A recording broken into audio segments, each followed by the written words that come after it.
Hello and welcome to the FSF PopCast Live Edition.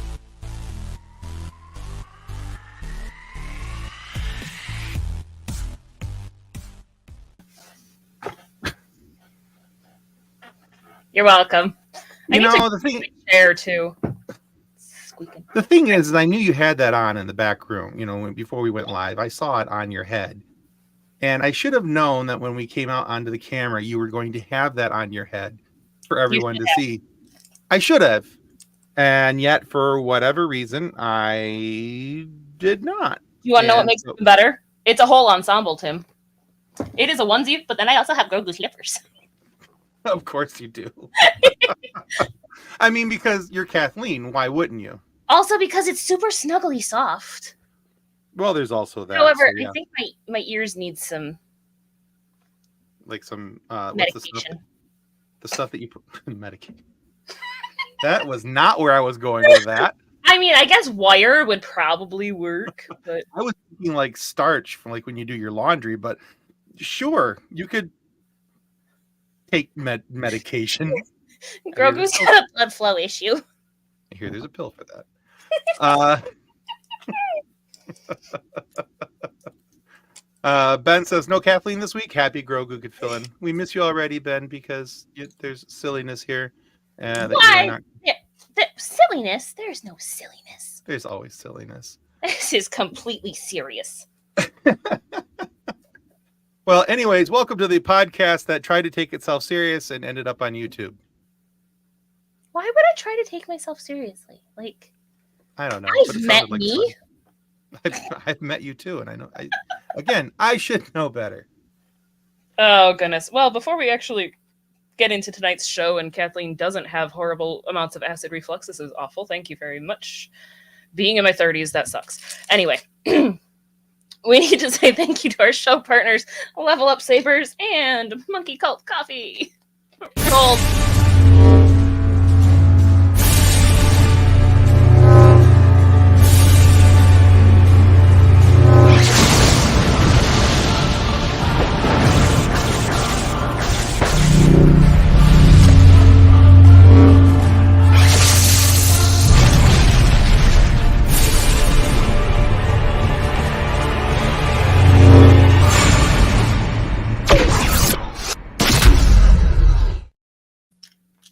Not my fault.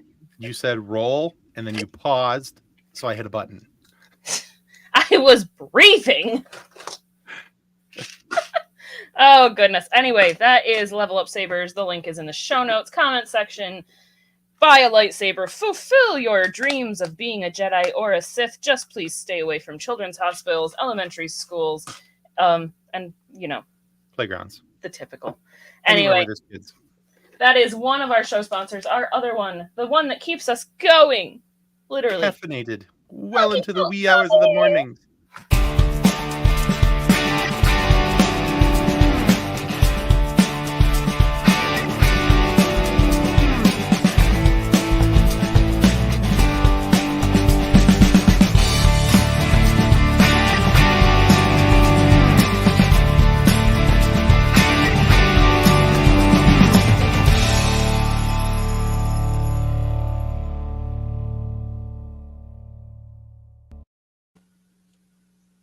All right, that is also in the show notes comments section. And yes, why buy Starbucks when you can have Monkey Cult coffee at home? Absolutely, yeah. Get the good stuff. All right, so we've talked about this before with Monkey Cult, and one of the great things about them is that they have this bourbon chocolate chip coffee, which I have grown addicted to. It is amazing, and I need more. Like, I've been talking to the owner of the company, and I'm trying to get him to just give me an IV. Is that a possibility? Because that might be the next step, because I'm drinking so much of it every day that I might need to just progress to an IV, just bypass the mouth, put it right in the arm. Let's do this. But they've got that, and they've got a toasted coconut rum, Toasted coconut. I was thinking so much about the bourbon and the chocolate chip, I couldn't remember the other one. But yeah, the toasted coconut rum. Hey, if you can get me to like a toasted coconut item, anything with coconut, you're doing really good. And the toasted coconut rum is good. I prefer the bourbon chocolate chip, but the toasted coconut is really good. So go to monkeycultcoffee.com, use the code FSF10, and not only do you get a discount on your coffee, but they make a donation to the National Pediatric Cancer Foundation with every single bag that is purchased. So you get a discount and you get to help out sick kids. You're doing something awesome by getting yourself something awesome. So there's that. It's a win for everybody. I so love just that. Something to think about. I love that both of our sponsors have something to do with children. Sorry, I'm an awful human being. And you know what? At least I'm living up to my quote tonight, so it's fine. There is that. John says this is the most serious she's been today. No, he got home from work today, and he's like, "Do you need a break?" I'm like, "I'm gonna go treat myself like a computer and turn it off and turn it back on again and see if it's in a better mood." Because I was awful. And Ben says we are a professional. Use the air quotes if you're listening to this and not watching. Air quotes, professional podcast. That sounds about right. Also, hey, we are an independent podcast. We are our own bosses. This is us being professional. We don't have to do professional things if we don't wanna. John also says lacrosse gloves are supposed to be good for when younglings want to swing a saber at you. Something about not getting a broken nose picker. Yeah, broken finger, I'd imagine. Yeah. Okay. So, yeah. And if you hadn't noticed already, there's the banner going across the bottom of the screen that reminds you that if you're watching here on YouTube, please click the like and subscribe button. Doing so helps us tremendously. It helps us with our interviews each and every Friday that we release with people out in the sci-fi and pop culture world, people that you want to hear from. It helps us to convince them that, hey, you should come on our show. This is how many followers we have. This is how many people watch our show. Yada, yada, yada. That's all helpful for you to get more good content to be able to watch. But also we have a Patreon page, as you see there, patreon.com/FSFPopcast.com. There's 5 different levels there for you to subscribe to, anywhere from $1 to $40, all with their really cool different levels of bonuses and things like that. And we'll be having some new Patreon content going up either late tonight or first thing tomorrow morning. So bonus content and main content. So yeah, there's a lot of really cool stuff coming up there.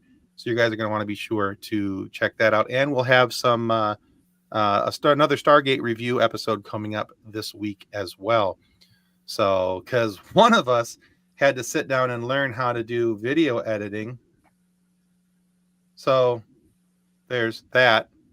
I'm doing that. That's fun. It's actually not as bad as I thought it would be. I'm farther along in it than I ever thought I was going to be. So, but did your appreciation for John increase?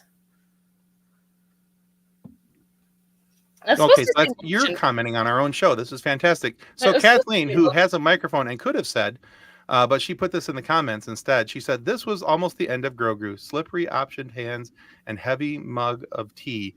My blonde is showing. It was supposed to say lotioned and not optioned, which makes my blonde is showing that much better. It does, in fact. And I was just trying not to interrupt you, but I went to pick up my giant mug of tea and my hand slipped and I'm like, I'm going to dump hot tea on myself. That's fantastic. Speaking of tea, I should probably pour my hot water. Yeah. I meant to do this before we had people coming into the show. Tea. Because if we're being honest, tonight's show is called Tea Time. And we do have a couple guests waiting for us in the back room. We're going to get them on here in just a second. But tonight's topic is indie artists. So we're going to talk about what it means to be an indie artist and how our guests as indie artists, what they're doing, how they're doing it, and some questions for them and stuff like that. So we're very excited to have them. We only have one right now. The other one's having some computer issues. He'll be in a moment. So Kathleen, why don't you go and introduce our first guest and we'll start talking with him. And when the other comes, we'll bring them in as well. All right. First we have artist. Wow. Oh boy. We have artist Lloyd Cheatham Jr. Oh my gosh. I quit. I'm done. You sure you want to do this, Lloyd? I don't know, man. I just need some coffee instead of tea. I didn't even open the wine yet and I can't talk. What's in that tea? That's all I want to know. What's in that tea? Peppermint. And Nothing. Schnapps. It's just peppermint tea to help with my acid reflux. oh wow. So I'm drinking a lemon ginseng tea. It's got the lovely tea bag, and I'm sure if Ben is watching right now, his head We're is sorry, Ben. exploding. Sorry, not sorry. With our You weren't here to supervise me, Ben, so this is what happens. relief water. All right, so hey, Lloyd, while we're waiting for Matthew to rejoin us here, Okay. actually, it looks like he's back in now. So we'll go ahead and bring him in, and then we'll start the conversation. Okay. So we have the artist here, Lloyd, but we also have a comic book writer and artist, Matthew Jasso. I was already doing that in my head. So Jasso, and he's going to correct me when I come back when he comes in. So Matthew, tell him how to properly say your name because I'm pretty sure I just butchered it in front of a national audience.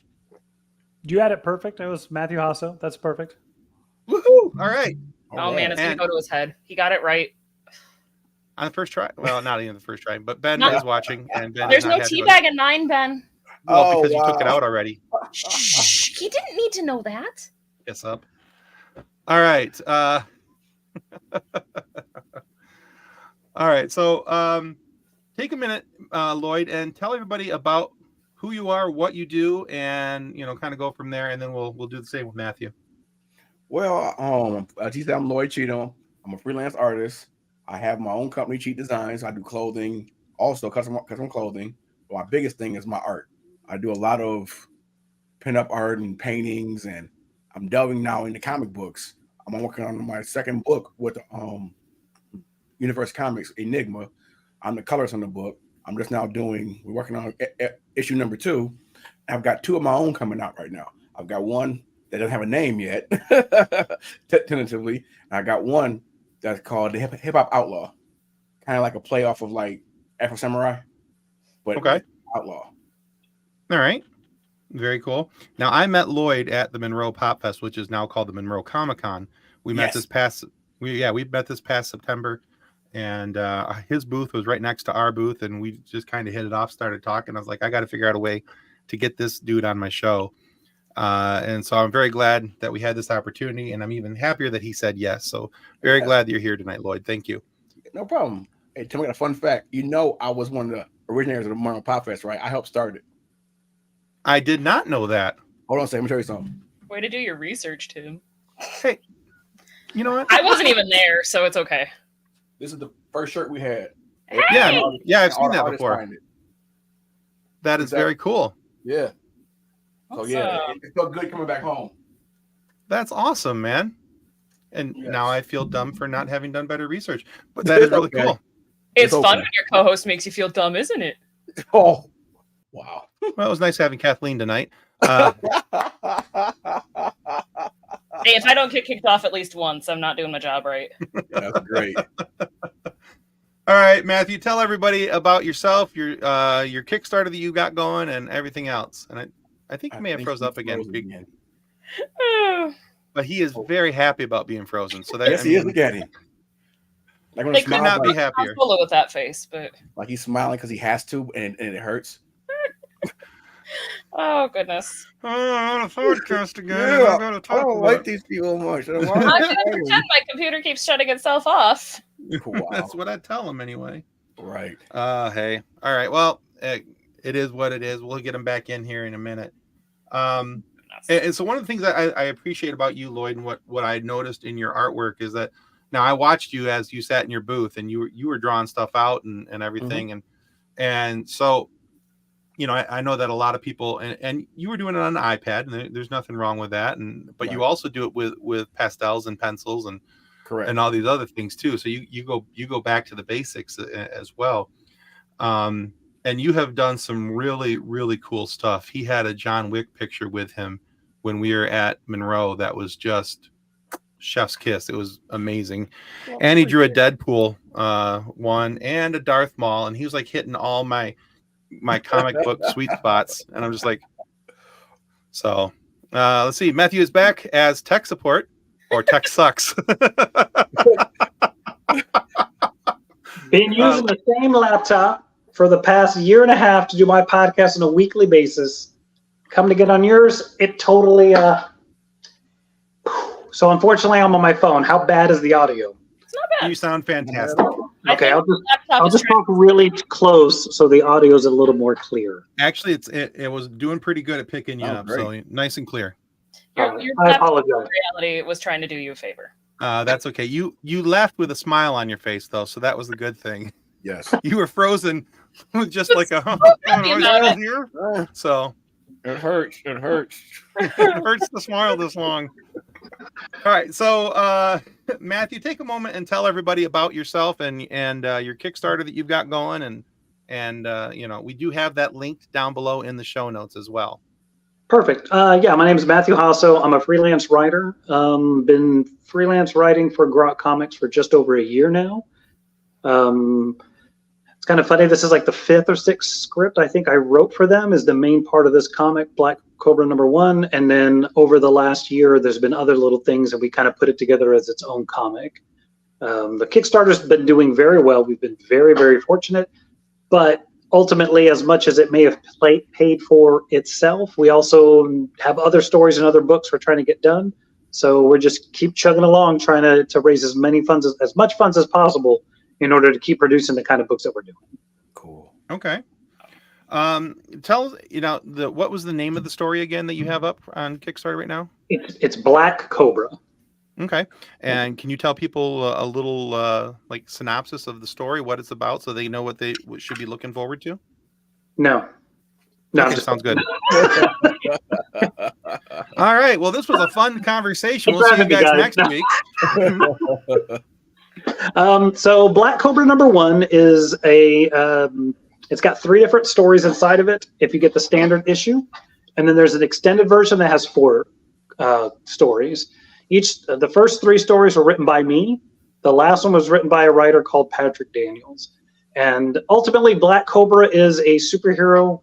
All of the Grok Comics characters live in or are more of Christian heroes, not spouting scripture or going nuts with over-the-top Bible thumping, but just that they themselves kind of adhere to those ideals. And because of that, they don't kill, they don't curse, but there's still tons of action and adventure.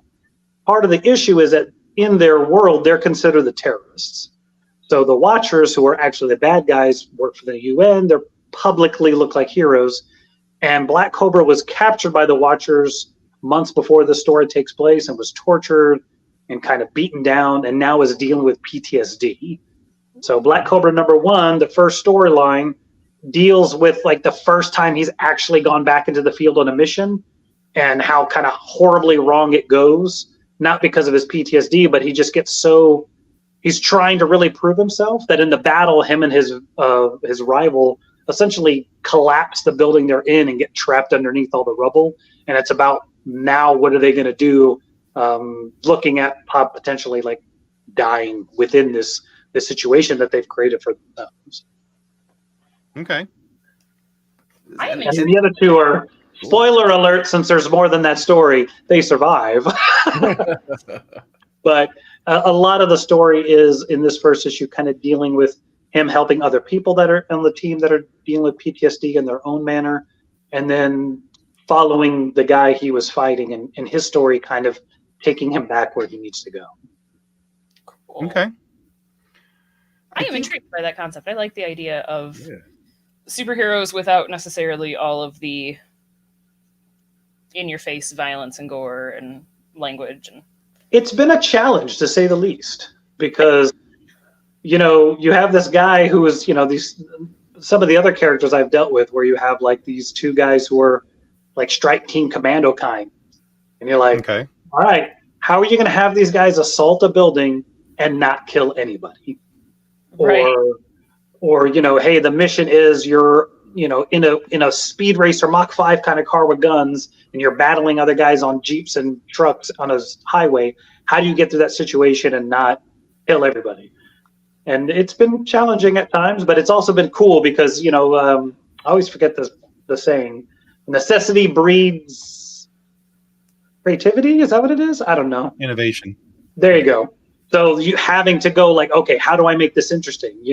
Now you got to have like skills beyond skills, or just an attitude that allows you to not seem like you're, we're not going to kill anybody, chum. Let's make sure we're doing this.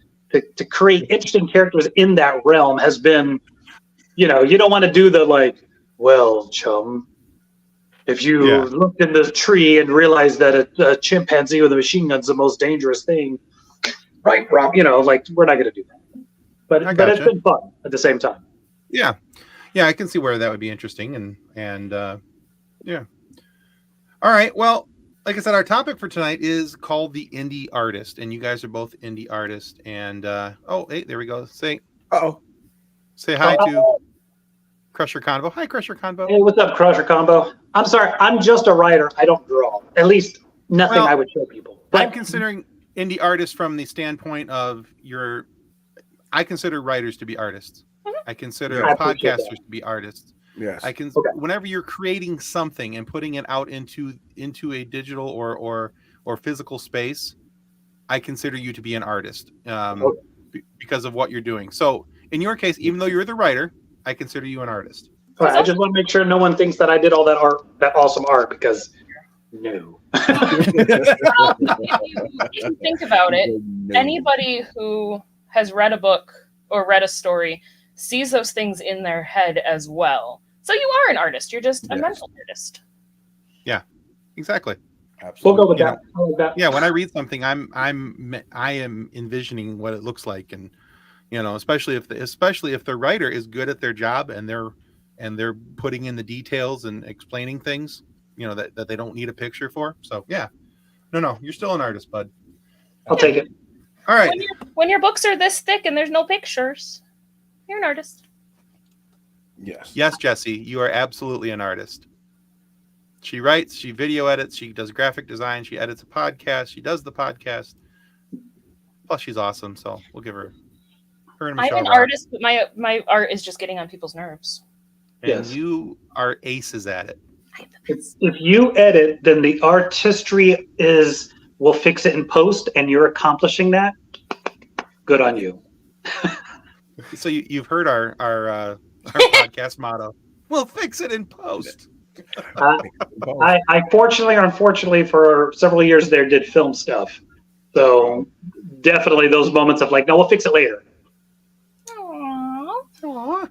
You need better inspiration. All right, so let's talk about our first talking point here for this discussion about the indie artist, and I want you guys to draw off your own personal experiences for this, and So what do you feel the role of the indie artist is in today's media? They're the rock stars. Because people are getting tired of seeing the same old thing.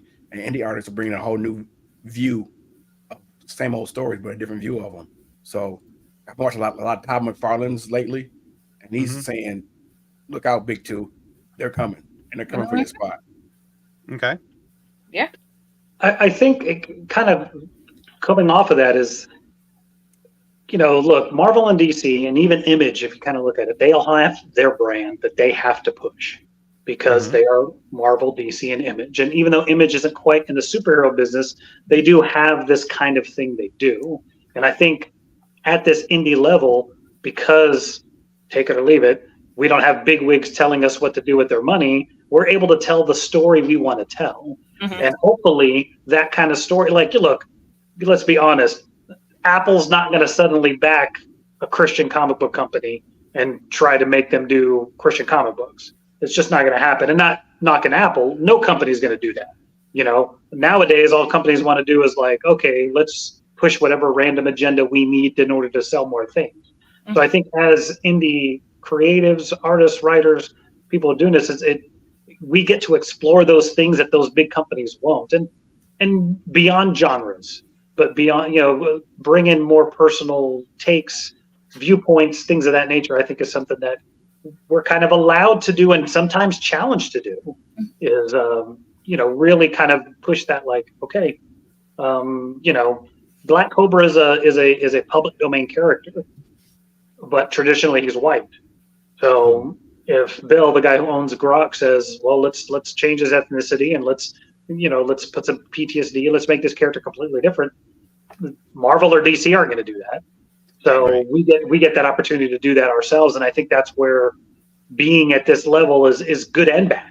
There's not a ton of money in it, but luckily I have a full-time job that pays me what I need. So I get to be as creative as I want to be and push some of those envelopes with a lot of the stories that Grok has allowed me to do. And because Bill is at this level, he's, I was like, hey, I want to do this. And he's like, sure, go. And he just lets me write or come up with any story I want. And like for this Black Cobra issue #1, the first part, he just said, like, I want Black Cobra and Jaguar links to fight. That was all he told me. And I took it in a whole weird kind of direction.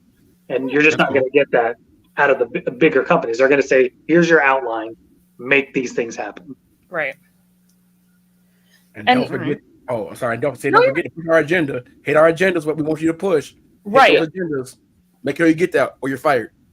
And I think that is the big thing with indie artists is we get to do what we want and make what we want.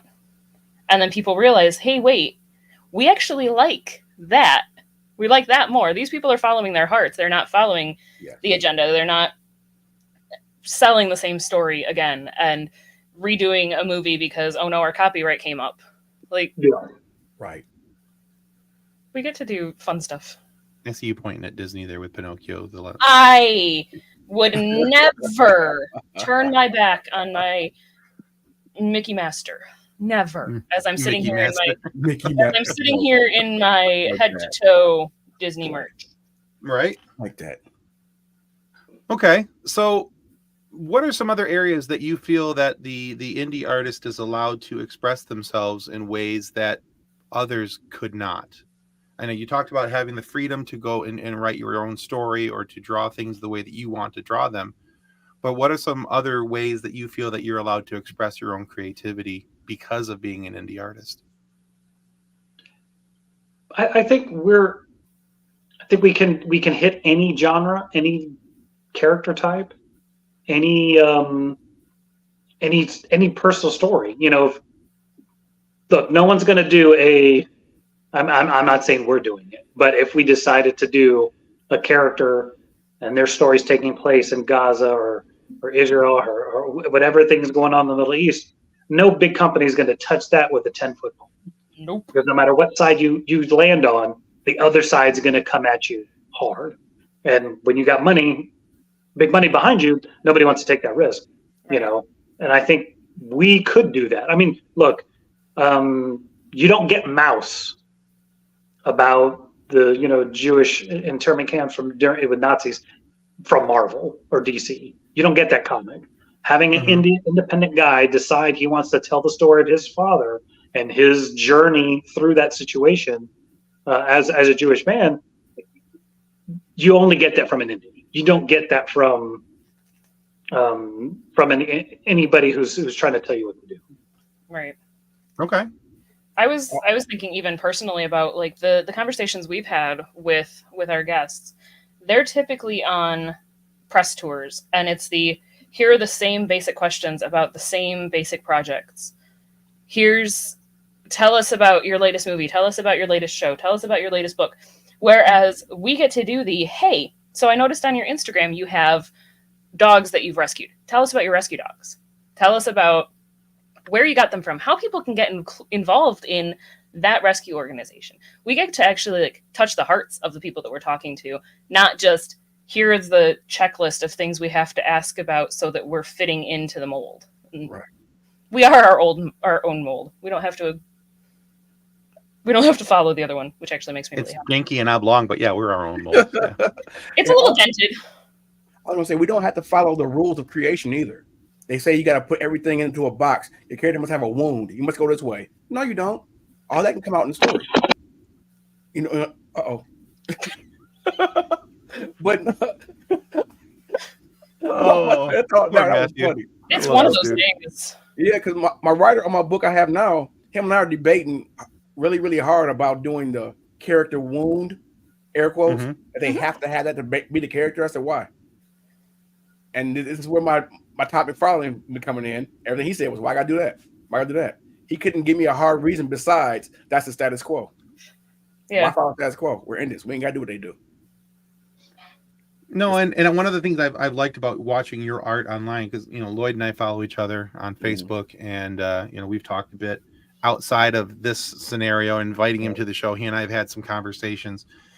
And one of the things I've liked about watching your art is that you're not afraid to overturn the apple cart a little bit. I mean, he did a picture a little while back, and I'm gonna throw him under the bus a little bit because I think some of our listeners might get upset and we might see some comments.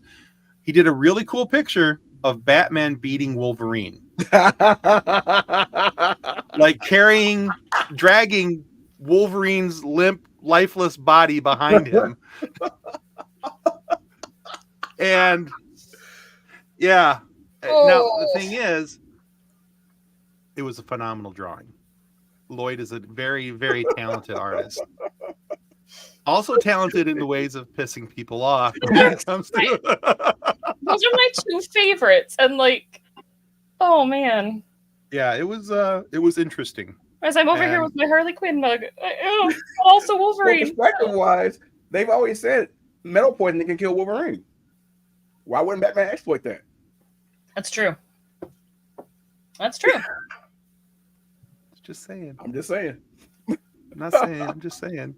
See, and I feel like that is also something of benefit to the indie artist is should we do it? Maybe not. But we're gonna, because it's fun. And I feel like it was said, the bigger companies aren't gonna take those risks. They aren't going to, in their minds, they have so much more to lose than an indie artist does. Mm-hmm. Where it's no, we're doing this because it makes us happy. We're not doing it to make you happy. Like, if it makes you happy, that's cool. Right. We're glad that you're here. We're glad that you're enjoying what we're doing. But this is for us. I think my favorite response that Lloyd gave to any of the commenters, I this is an extreme paraphrasing, but it was basically, why not? Because they asked him why he was drawing, and he's like, well, why not? Right. I can, so why not?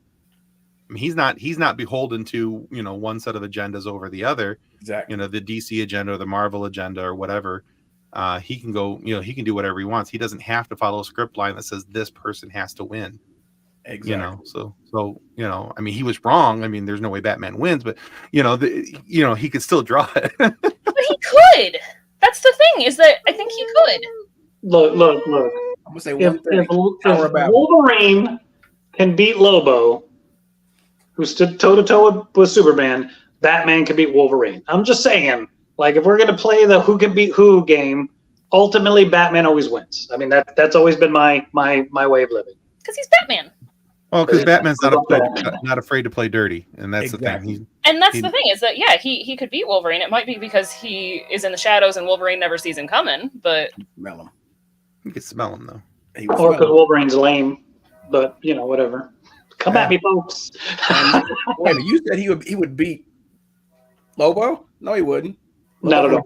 He can regenerate from a freaking atom. One pile of blood, he can regenerate his whole body. So, nope. Look, if Wolverine fought Lobo would be playing basketball with an adamantium basketball. Yes, he would. Batman always wins because he's Batman. Absolutely facts. And John agrees. He said because he's Batman. Because I'm Batman. Reports all day long. Because I'm a sad orphan with a huge bank account. So, also facts. That's his real superpower. He's got trust issues in a big bank account. That's his perseverance. We'll go with exactly. All right, let's move on to the next question. So, everyone. Ben, what did you say about All right, so every time when we're doing things, there's always going to be a struggle, especially for someone who's in the indie spaces. So what's the hurdle that you feel you most often have to overcome? People seeing your vision the way you intended. A lot of people will project what they want upon your project. Well, you're doing like this, you're doing like so and so. No, I'm doing it like the way I want. Not because they did it. I'm doing it because the way I want it. People always want to put you in a box. Okay. Always want to put you in a box, no matter what you do. Creatively, you're in a box. But no, artists are always the ones, the creators are the ones that destroy that box. We're outside the box, outside the lines. That's what we do. Mm-hmm. Baby in the corner. Yeah. No, I think some of the hurdles I kind of come across sometimes is like, and this is more of a personal story for me, is I tried to do a comic book about 5 years ago. I tried to do the self-publishing thing, kind of. Point being is that I hired an artist. I really liked his work, but it was like, I remember one of my friends going like, dude, how come it doesn't look like a professional comic? I'm like, well, because I don't have the money to hire Jim Lee. Like, you know, as much as I would love to spend $2,000 a page on some really high-end talented artist, like, look, most of us indies guys, it's sub $100 a page. And you take the good with the bad with what you can do, and you just hope that everybody who's doing the art, the coloring, and the writing together gets you. Because I'm like, look, I always say this. If you look at those first Valiant comics from the early 90s, yes. all of those things sucked. Horrible. But Jim Shooter was an amazing writer, and people followed that stuff. And I'm, maybe because I'm a writer, maybe because I'm an idiot, maybe just because I believe in just kind of storytelling, is it's like, if you got the story there, people are going to watch it. Look, I always call it the Bad Boys thing.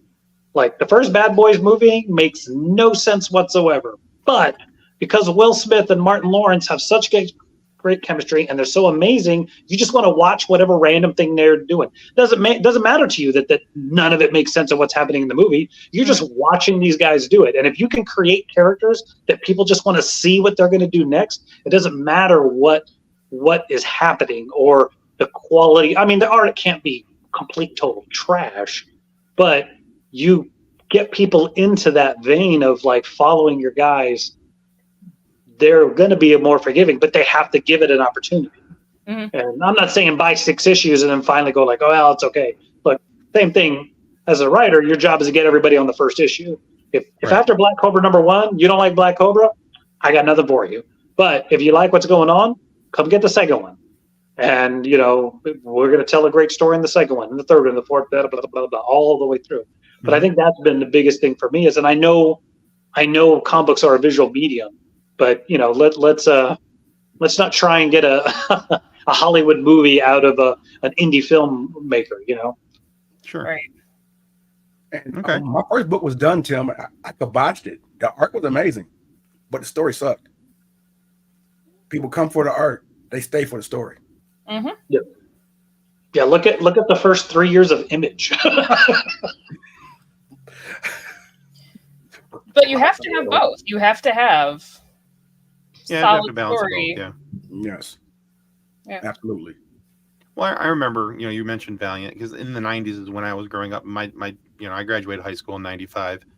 My buddy, yeah, I'm old. I know. I'm okay with it. Younger than me. I'm not going to say a word. Okay. No, Kathleen's mocking me because she wasn't born till like 97. So 92. I was born in 92. Same diff. That's when I graduated. Yeah. So, so yeah, we have our baby here. But I remember like Valiant comics coming out. I remember Dark Horse comics coming out, and I thought they were, you know, in comparison to what I was used to seeing with DC and Marvel, were like, and even Image at that time was kind of like, yeah, you know, they were so. But I think that you know, there was characters that I liked, and so I didn't care how bad the art was or how good the art was, because I was leaning in towards the characters. Yeah. Mm-hmm. Yeah, especially when it came to Dark Horse stuff. I really liked Dark Horse and Image stuff. Well, and you look at something like Exo Manowar. Is he absolutely a ripoff of Iron Man? Yes. Absolutely. But putting a barbarian in it and having this weird kind of alien thing and then time travel, and you're just like, this is bonkers. Let's go. And even though the art eventually got better, like there was a couple of while there where you're like, Gerald says it all works together. Writing has to intrigue, art has to captivate, then marketing must attract. That's my guy working on Enigma. He wrote it. He's the owner. Oh, very cool. That's what we're working on right now. Excellent. Hi, Gerald. But I mean, I agree that like when I'm at a comic book store and I'm looking for something new, I'm flipping through, looking at the pictures on the front and being like, well, does that look like that's going to be cool? Yes? No? And then let's read the blurb. Like, it is always picture first, blurb. I'm like, oh, okay. No, I'm interested in those characters and that story. You need both. Absolutely. He's like, hello. Hello. So, and No, even though it's not an indie production, so the last Teenage Mutant Ninja Turtles movie that came out called Mutant Mayhem, yes. Yes. it took me a hot minute to get used to the art in that because it's done so differently. Mhm. I love But it. I came around to it, and I actually really by the end of the movie, I was like, I really enjoy this art style. I didn't at first. I was like, man, this is kind of weird, and I don't know if I'm gonna like this. And because again, I grew up with the '80s versions of the Teenage Mutant Ninja Turtles, and I had that in my brain moving forward, sitting down to watch the movie, and I didn't get those sharp lines, the goofy smiley faces. I got these, you know. So yeah, so there's always something when it comes to the art. So talking more about struggles, and because we're talking about art and and making sure that your art was good and all those type of things, but when we're talking about struggles, how do you guys handle the obstacle of feeling that you deserve space on the shelf? I carved my own out. Love Period. You gotta make them want it. You got like Gerald said, you gotta have marketing. You gotta make people want to go see it. When people want to go see it and are looking for it, you get your own space carved out automatically. That's simple. Okay. I kind of cheated. I'm really good friends with the owner of my comic store, so some of the stuff has been on the shelf already. Oh, I got a couple of those too. Like what you're saying, But- you carve out your own but- space. If you don't, you build your own shelf. There. Yeah. And I think being in the world of social media, it's out there. Like it really is. Like look, we friends of mine were discussing this the other day, and my wife and I were talking about this. Is like if you had told me 20 years ago that somebody randomly one day would record themselves playing Dungeons and Dragons, and that would turn into a entertainment conglomerate with cartoons and books and games, I would be like, you guys are high as a kite. Nobody would ever do that. Vox Machina, whatever. Oh my God, yes. Like you're like, Yes. what? This is what? And is this people who just Love it? Yeah, exactly. They play Dungeons and It's a Dragons, multi-million-dollar industry now. got into it, and now it's gangbusters, and you just don't know when those things are going to pop off. Like what was that? Like there was one. My son is really into YouTube. He's that right age, and it was literally like a dad and a kid, and they would open a toy and play with it. Yes. Oh my God, I heard about him. Yes. Mm-hmm. Ryan? Yes. Like 50,000 views every episode, every thing, and you're like, they're making money just playing with toys because people for some reason want to watch this. Or somebody like Tyrone Magnus. Like, had I known I could react to trailers and people would love it, I'd have done that 15 years ago. Like, Right. what is happening right now? And I think that Yeah. in this age of quick and social media and just anybody can be a celebrity, like you don't need a 15 minutes. You don't need to be lucky. You just have to make it. And I think that's what we kind of have the advantage of now is we don't have to wait to be on the shelf. We just have to make sure we have a good social media presence, and you can make it happen now.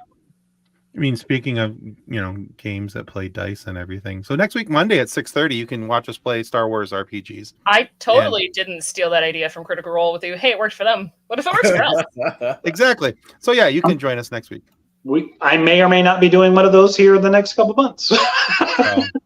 We've had so much fun doing that, and that was part of creating our own space on the shelf. Is that so Kathleen and her husband John have been playing D&D for a long time. I had never played at all. Oh, you poor thing. Like ever. I never played any of the dice games. Growing up, my buddies were all into hunting and fishing, and they didn't want to play dice. If we were going to play a game, it was a video game. We played Nintendo, and so that really wasn't a thing for us. So I never really played it growing up. And then through my earlier years, in my early adult years, I didn't have buddies that wanted to do that either. And so, yeah. So now I get here and they're like, we should play an RPG. And I'm like, oh, cool. You're talking like Final Fantasy? And they're like, no. Get your pencil, Tim. Get your pencil, get ready to do some math. Here's some dice, add them up. And we've been having a lot of fun. Tomorrow night's episode is our 19th episode of this. We go for about 2.5-ish hours. Next week. Next week's. Yeah, what'd I say? Tomorrow night. Okay, so yeah, definitely next Monday, not tomorrow night. But yeah, Monday the 13th, yeah, at 6:30 Eastern, we'll be playing that. So yeah, if you want to get notifications on it, make sure you click the subscribe button on our YouTube channel here. But I mean, going back to thinking about Critical Role, they just started playing in their living room. And then it was do you think anybody would watch this if we streamed it on YouTube? And then hey, we're streaming this on YouTube and Twitch. And as it grew and it grew. And then the celebrities come be guests and play with us. Right. And the Kickstarter, and the fact that the Kickstarter absolutely blasted through all of the records, all of their expectations, to the point where then they got to start the Critical Role Foundation to help make sure that art programs stay in schools. Like, they're helping future indie artists by not only saying, hey, look at this is possible, but also make sure that we still have art available for our kids. Like, that's huge to me. I have a 5-year-old who's very much into art, and it's yes, let's continue, push, do the things. I sure, you playing an accordion at 3 o'clock in the morning when you're suddenly awake is awful. But sure, let's do it. Yeah. Like, we've got to all support each other. Exactly. And I love this comment here from Gerald. Talk about what you love and share it. There are other people that love it too. Mm-hmm. Absolutely. And that's kind of what we've discovered for ourselves, is that we all, even though we all are, we wear our badge of nerdhood proudly, there's different shades to that. And my shade is a little bit different than Kathleen's shade, which is a little bit different than Lloyd's, which is a little bit different than Matthew's. But the great thing is we can all find a common ground and talk about it with stuff like this, talk about comic books. We can talk about and have friendly banter discussions about why Wolverine would totally kick Batman's ass and all these other things. And would he? Then he woke up. Then he woke up. If Wolverine dreamed about beating up Batman, he better wake up and apologize to him. That's all I'm saying. I love it. I like it. That's what I'm talking about. Wake up. Say, I'm sorry, man. I didn't mean to dream that. I'm sorry. My bad. I got to poke the bear a little bit. That's it's going to happen. So it's part of my job here. But yeah, so I think that's great, and I love the fact. I love the fact that we can joke about these things and we can talk about these things, and that's, to me, those things are always so important, because the chest thumping, my side is better than your side stuff that's out there. Man, I can't handle that. I can't handle that. I did a podcast last night about that, about people always getting into a debate and and I said, what makes them right and you wrong? He said, what? I said, what makes them right and you wrong? It's opinion based. Nobody's right. It's how you feel. That's your truth. I can't argue your truth with you. I just can't, because that's your truth. Yeah. And I love it that Gerald agrees with me. He says, Tim, he's a Batman hater. Batman stands no chance. He's a Batman hater. He's a profound Batman hater. But yeah, well, so I mean, if you want to work at a different company, I'll talk to Bill. The Batman Wolverine thing is very complicated. I'm over here with my autographed Caldad Wolverine, but also my Harley Quinn mug, and it's hard. I could see both sides of it. The real answer is Nemesis would beat both of them. That's true. All right, let's move on. I have one final talking point question I want to ask you guys. So I'm the type of, my dad's been self-employed since I was a little kid, and we always had the saying, we're always going to eat. We just don't know whether it's the chicken or the feathers. You're always going to have something to eat, but you just don't know what it is. Mm. And so we said that because, you always had a win. You just didn't know if it was going to be a big win or a little win. So which one do you prefer? Do you want one big win to tide you over for a little while, or do you want little wins that kind of, to see you through? Financially or creatively? Sure. Okay. So the answer to your question there, Matthew, is yes. Okay. So I think I mentioned it before, is I'm actually very fortunate, depending on how you look at it. I do have a very nice normal job that pays me well enough that I get to do the comic book stuff. I don't want to get too into what my actual job is, but I'd like to say I'm like a corporate fireman. If somebody calls and there's a fire, I got to put it out. But there's not always a fire. So there's a lot of downtime, and that's when I do a lot of my writing is here in my office, which I'm in right now because the internet at my house sucks. But I think I'm lucky in that it affords me the ability to do this and not have to worry about that. But at the same time, you know, it's not fulfilling to just write things and leave them on my computer. So to be able to write something and then see it being made, or see it be on a Kickstarter, or see people actually react to what's happening, that has been really amazing. Because like I said, I tried something about 5 years ago, and even though people liked it, I wasn't able to go anywhere with it for reasons that would take hours to explain that we don't have to get into right now. Understood. But I think the creative win too, the fact that this Kickstarter is doing very well for weird reasons that we'll get into another day, or maybe not. But ultimately, if this does well and we get a second one, that'd be great. And if this does well, then maybe that allows me to say, hey, we should also do this. And I think that's where, for me personally, I just want a creative win. I want to know that waiting until I'm nearly 50 to actually write comics, you know, something's going to happen with it. And it doesn't have to be like gangbusters. It'd be great if somebody did a Grok Comics Netflix show, or I'm doing a series for Apogee. I can say it. It's called Quickwire. It's like a speedster boat. If that thing got picked up, that would be awesome. And I think that's where that kind of stuff would be really, really entertaining and nice to kind of get that, like, cool, something that creative people love, and it's going beyond just this thing. Even though people actually love the comic would be super awesome as well.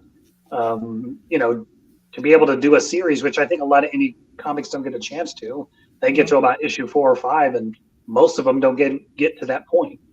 So I think to get to issue 8 would be great of any book that I was working on.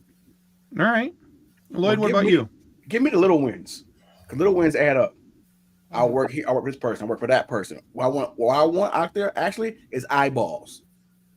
Eyeballs create a buzz. No matter what I'm doing it great and doing it to the best of my ability. Somebody's gonna see it and somebody's gonna like it. As George said, do what you do. Gerald said, do what you do and share it. People love it too. The more you do it, the more you share it, more eyeballs you get. Everything else will fall in place on its own. Yeah.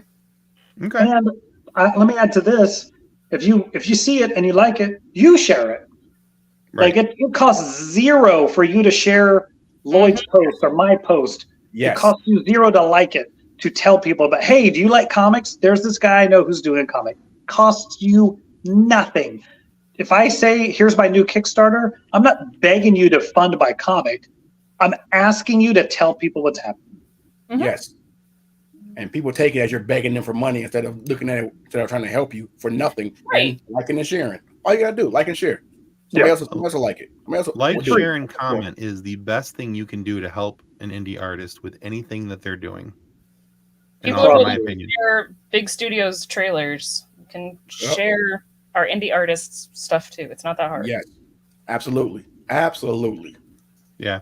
You know, because you have to remember that if and for those of you who are listening, if you're wondering how important a share is, you have friends and people who follow you that I don't have access to, that Lloyd doesn't have access to, that Matthew doesn't have access to.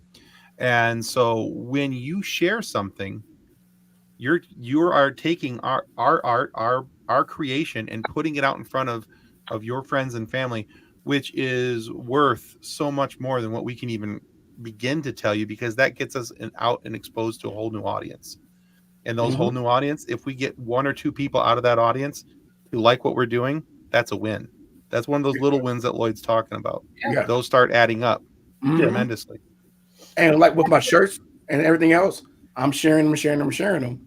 I made it as far in the NFL as TJ Watt getting a shirt from me. And 9 that's other awesome. 9 other Steelers. I got Noah Fant. I got something going to Damian Lillard right now because of sharing. Not 'cause That's I know the awesome, person. dude. I don't know the person, but it made it that far. And then people start hitting me up. Hey, can you do this? Yes, I can. Yes, I can. You're dang right, I can. Or just being here. Like the reason I'm here is because, you know, Jason and I knew each other, and I did his podcast. He's like, hey, I have another friend of mine who has a podcast. Yeah. He even just did the warm intro. Hey, Jim. Hey, Matthew. Or hey, Tim. Hey, Matthew. Come talk to each other. And eventually it now here I am. And that cost him nothing but 30 seconds of time. Yep. Right. Yeah, That's the way it absolutely. works. And that's the cool thing. And we have to remember that is that if we're able to, put a like on something, put able to share it. If we're in Facebook groups, especially if you have Facebook groups that you're a part of that allow sharing of different things, share Matthew's Kickstarter, share Lloyd's art, share, his shirts, what he's doing. Man, those things carry so far past what you can even begin to think. So they do. Yeah. But yeah, hey, guys, before we start wrapping up here, why don't you remind everybody where they can find your stuff? Lloyd, let's start with you. I've got my own website at cheatdesigns.com. You can find me on all social medias at cheat-designs. You can go to universecomics.com and order the Enigma book. Please do that. We need that. It's a very cool book. And just stay with me for all my socials. I'm mostly putting everything on my socials. Oh, TikTok. I'm starting to do tutorials on how to color with pastels and stuff on my TikToks. Ooh. Oh, very cool. That Yoda's going on there. The Darth Maul's going on there. That Darth Maul is. Thanks, man.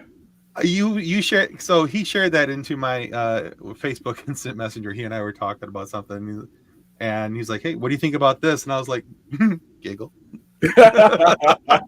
I legit giggled. Darth Maul is my absolute favorite Star Wars villain. He next to Darth Vader. Darth Vader's number one, and then Darth Maul's it's like a 1A 1B situation. Those two are just amazing. But yeah, because you had asked me, have I ever done Darth Maul? And I giggle. I'm like, when he sees this, Have I ever done Darth Maul? it's so good, y'all. It's oh man. Anyway, Matthew, remind the good folks about yourself. Sure. I'm a freelance writer for Grok Comics. You can find our Kickstarter at kickstarter.com/projects/the-remnant-black-cobra.1 or -1.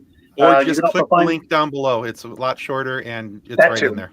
And then there's a Facebook group, www.facebook.com/group/Grok Comics, and Grok is GROK. And then you can hit me on Twitter at Mr. J Ninja. There we go. Perfect. Yeah, so we'll have links down below for you guys to be able to follow these guys, check out their stuff, and strongly suggest that both these guys are very talented with what they do, and got some super cool stuff coming up. And if you sleep on it at all, you're going to be sadly disappointed. right? But you know what? I I just realized that I done made a boo-boo in my art card here or something. Oh boy. So in the meantime, what I'm going to do is I'm going to put this up on the screen because I have this really cool shirt. Yes. Real quick. Yes, I love that. So this is from a company called TCT. They also are also called Michigan Nerds. They've got the mitten, and there's the Upper Peninsula, and there's the M. They've got a lot of really cool designs. And let me just put this up on there. And there's some couple of the other things that they have. My husband has the variant one. I have the Michigan Nerds one. They have this really cool Doctor Who one. He was sold out of that one when I saw him. I need that one. But yeah, They have. I love this Ahsoka one. I almost bought this one in Grand Rapids because I was really digging that one, and I just liked this one a little bit better. I got some from him at the Midland Mall Comic-Con. Oh, okay. Excellent. Cool stuff. Definitely got some cool stuff. He does. I like the Michigan Nerds one. I've actually worn on the show a couple of times. I love that it's the play on the Marvel logo. Yeah, absolutely. So there was that. That was one of the things I wanted to share. And if I could figure out how to do what I'm doing here. Did you see the Vader Samurai cosplay at Grand Rapids Comic Con, Tim?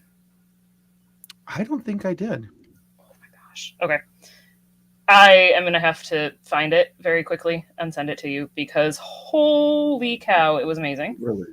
I'm part of the cosplay groups. I didn't actually get to go to Comic Con, which was sad, but part of the cosplay groups on Facebook. And that's another thing. Indie indie artists, I feel cosplayers fall into the indie artists category as well, and should Yeah. also be acknowledged. Okay, I have a great Captain America costume. I guess I'm all kinds of artists. You are! There you go. I just Facebook messaged it to you, Tim, because it is fantastic. Okay. One I don't second know. here. As you're dealing with your other technical difficulties. I'm doing my best to stall and make it much better here. I'm supposed to ask Lloyd and I to vamp. So, No. We'll tell so you one why thing I wanna Wolverine share- always loses everything. How about that? I want an epic rap battle. Wow. so one of the things that Which one I of us wanted is to point out. DE? Well, I'm cute. Okay. I'm sorry, I'm cute. We're going. No Vaseline. Anyway, How we feel about curse All right, words? so- I got some of the stuff memorized. one of the charities that we love to do work with is a Michigan-based charity called Wish Upon a Teen, and they're an amazing group out of the Detroit area that does some really cool stuff. When my daughter was in the hospital for 97 days, they came in and redecorated her hospital room, tried to make it as much as home as possible. So we try to help them out and help raise money wherever we can. Okay. Now, this past year at the Monroe Pop Fest was the voice actress Stephanie Nadolny, who is the OG Gohan and Kid Goku voice actors. And so we had the pleasure of interviewing her on the show. But while we were in person, I got her to sign this for me. Oh, wow. Awesome. All right, so this is the Goku, and then she's got her saying right there on the side, and she signed it and made sure that she notated it as Kid Goku. But we have this up on our eBay store. We're trying to raise money for Wish Upon a Teen. She also signed this. This is also up on our eBay store. This is I saw that. Yeah, signed by Stephanie Nadolny as well. Mhm. Now, for those of you who are Detroit sports fans, we have a shirt and image combo up on eBay for auction of Darren McCarty. And the shirt that's up for auction is really stinking cool because it's a 1998 Western. That's when they were in the Western Conference. Yep. The Stanley Cup playoffs. They were the back-to-back Western Conference champions, brand new with tags from 1998, signed by Darren McCarty. And Darren was at the Monroe Pop Fest and signed it for us there as well. Super cool, dude. We have links for those out on our Twitter page, and you can find those there at Twitter or X, or if you choose to call it X for whatever godforsaken reason. It's still Twitter to me, damn it. And but if you go there, check that out, and you'll find our links, and you'll be able to like, share, and comment if you choose not to bid. But liking and sharing would be huge, so we can get that out in front of some people. You get this is one of those instances where you get something really cool for your charity dollar, and it goes to helping a kid, because it only takes about 150 to 250 somewhere in there roughly to decorate an entire room. That's the average budget of a room remodel, because they can only do so much because it's in a hospital, but they get a few things and they get a bunch of stuff donated to them because they're an amazing charity. But wishuponateen.org, go there if you're not interested in this stuff and you just want to make a donation to an awesome charity that helps out sick kids when they need it most. www.wishuponateen.org. Go help Nancy help the sick kids. And Wish Upon a Teen is such an amazing program. As Tim said, when his daughter was in the hospital, they redecorated her room. But they've actually shown that children, everybody in all reality, but kids actually heal faster when they're more comfortable in their surroundings. So whether it's a pillowcase, so it's not an itchy white hospital pillowcase, it's a comforter, it's a string of fairy lights, it makes a huge difference to those kids, and it's not hard for you to help them. Yeah, not at all. And this is what the shirt looks like, just in case anybody's wondering. Oh, nice. There it is. That's the shirt. And it comes with the shirt and the picture. It's a duo. So, yeah. When we're done here, I'll put some links for the eBay links into the show notes down below. So if you guys are interested, you guys will be able to check that out. All right, Kathleen, let's wrap this thing up. All right. Well, last Friday, we aired our interview with Claudia Gray, the amazing author who has written canon-forming books for the High Republic era and character stories for Princess Leia and others in Star Wars, other young adult titles, and series such as Spellcaster and Evernight. And you can still find that episode of the FSF PopCast up on our YouTube channel or your favorite audio podcast provider, like Good Pods. We love Good Pods. Good Pods loves us. We're just Good Pods is amazing. We love it. We're just gonna throw that one out there. But also remember, your subscription to our YouTube channel is a major help. So do not forget to click, like, and subscribe. The little bell for the notifications. Let us annoy you as much as we annoy our families. Exactly. All right. So this upcoming Friday, we've done a couple author interviews back to back. We're pleased to introduce you guys, if you're not familiar with them already, Derek Tyler Attico. Derek wrote a really cool story about Benjamin Sisko. And it's called The Autobiography of Benjamin Sisko. And since I've already plagiarized his website once, I'm going to do it again. And so here we go. Derek is a science fiction author and essayist and photographer. He won the Excellence in Playwriting Award from the Dramatists Guild of America. He's also a 2-time winner of the Star Trek Strange New Worlds Short Story Contest and is a contributing writer for the Star Trek Adventures role-playing game and an RPG designer himself. And it's not plagiarizing. You're just not going to be able to say it better than he did himself. No, I can't. So why would I? Why would I even try? Right. My dude has the perfect description on his website. So, but we joked about it being plagiarism, so I just steered. You did. But if you don't want to wait till Friday for that, when it's released to the public, you can probably check it out first thing in the morning on our Patreon page. Go to patreon.com/FSF PopCast. And you'll be able to find both the audio and video there for as little as 3 whole George Washingtons a month.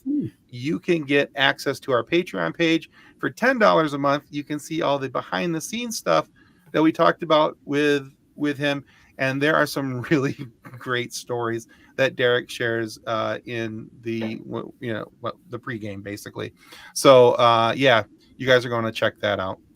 But so check those out. And patreon.com/FSF PopCast.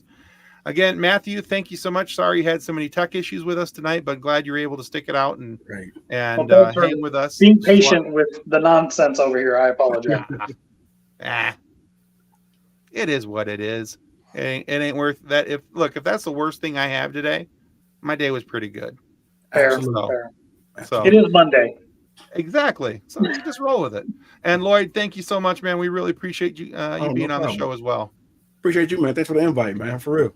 Yeah, absolutely. We'll figure out a way to get you guys back on here with another topic, and we'll have a really great discussion and prove to you guys once and for all why you're wrong about Wolverine. Okay, goodbye. No.